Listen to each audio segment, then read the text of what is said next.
Hello, நான் உங்கள் Kavinraj, civil engineer, MD of UK constructions. இப்போ நம்ம ராசிபுரம் கமர்ஷியல் சைட்லிங்க பிளிந்த் பீம் மேக் பண்ணிகிட்ருக்குறாங்க. இப்போ இந்த பிளிந்த் பீமில் வந்து கட்டில்மெண்ட் ராடுன்னு சொல்லி கொடுப்பாங்க. அந்த கட்டில்மெண்ட் ராடை பற்றி இன்றைக்கி பார்க்கலாங்க. அது எவ்வளோ மெஷர்மெண்ட்ஸில் கொடுக்கணும், எப்படி கொடுக்கணும் அப்படிங்கிறத இன்றைக்கி பார்ப்போங்க. இப்போ இந்த பீமில் பாருங்கள், இது வந்து 0.375ங்க, 1.5 அடி டெப்த்துங்க. மேலே பார்த்தீங்கன்னா 220, கீழே 220 பார்த்தீங்கன்னா த்ரூ ராடாக போட்டிருக்குறோங்க.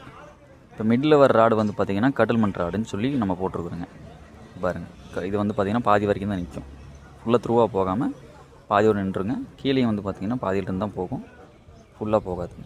இதுக்கு பேர் தான் கட்டில்மெண்ட் ராடுங்க.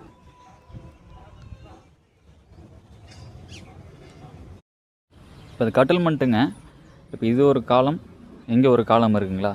இந்த காலத்தோட கிளியர் கவர் அப்படின்னாங்க. இந்த காலத்தோட எட்ஜிலிருந்து அந்த காலத்தோட எட்ஜ் வரைக்கும் இருக்கிறதாங்க கிளியர் கவர். இந்த கிளியர் ஸ்பேன் வந்து பார்த்திங்கன்னா, இது கிளியர் ஸ்பேன்னு சொல்லுவாங்க. இந்த கிளியர் ஸ்பேன்லேருந்து ஒன்று 3ஆக வகுத்துக்கலாம், இல்லை 4ஆக வகுத்துக்கலாம். இதில் இப்போ நான் கொடுத்துறது பார்த்திங்கன்னா L/3 அப்படின்னா, இந்த கிளியர் ஸ்பேனிலிருந்து 3 பங்காக இதை பிரிச்சுட்டு, அந்த முதல்ல இந்த காலத்துலேருந்து வரக்கூடிய முதல் பங்குலையும் அந்த காலத்துலேருந்து வரக்கூடிய முதல் பங்குலையும் பார்த்திங்கன்னா நம்ம வந்து கட்டில்மெண்ட் ராடாக கொடுப்போங்க. டாப் ராடில் வந்து பார்த்திங்கன்னா சப்போர்ட்டில் வந்து பார்த்திங்கன்னா அது கொடுத்துருப்பாங்க. பாருங்கள், இங்கேருந்து பார்த்தீங்கன்னா இது மொத்தமாக இருக்கிறத 3ஆக வகுத்துட்டு அந்த பங்கில் வந்து பார்த்திங்கன்னா இந்த கட்டில்மெண்ட் ராடை கொடுத்துருக்குறோங்க.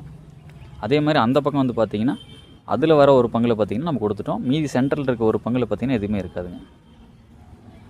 கீழே அப்படியே பாட்டமில் பார்த்திங்கன்னா அதே வந்து 3 பங்கில் இந்த பக்கம் இந்த சப்போர்ட்டில் வர இடத்துலையும் அங்கே அந்த சப்போர்ட்டுக்கிட்டையும் இருக்காதுங்க. சென்டரில் மட்டும்தான் பார்த்திங்கன்னா உங்களுக்கு நம்ம கட்டில்மெண்ட் இருக்குங்க. இங்கே பாருங்கள், இங்கே பார்த்தீங்களா, மேலே பாருங்கள், டாப் ராடில் பார்த்தீங்கன்னா கட்டில்மெண்ட் ராடை வந்து பார்த்திங்கன்னா கொடுத்துருப்பாங்க.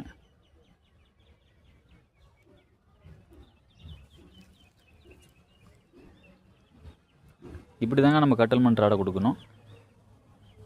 இந்த மெஷர்மெண்ட் எடுத்துக்கங்க. இந்த காலமிலிருந்து அந்த காலத்துக்கு வந்து 2 சப்போர்ட்டுக்கு இருக்கிற டிஸ்டன்ஸை 3 பங்காக பிரிச்சுக்கிட்டு, இது பங்குலையும் இது வந்து கீழே இருக்கிறது பார்த்திங்கன்னா நம்ம நடு பங்குலையும் கொடுத்துட்டிங்கன்னா நம்ம கட்டில்மெண்ட் ராடு வந்து பார்த்திங்கன்னா ரொம்ப ஸ்ட்ரென்த்தாகவும் அருமையாக வந்துடுங்க.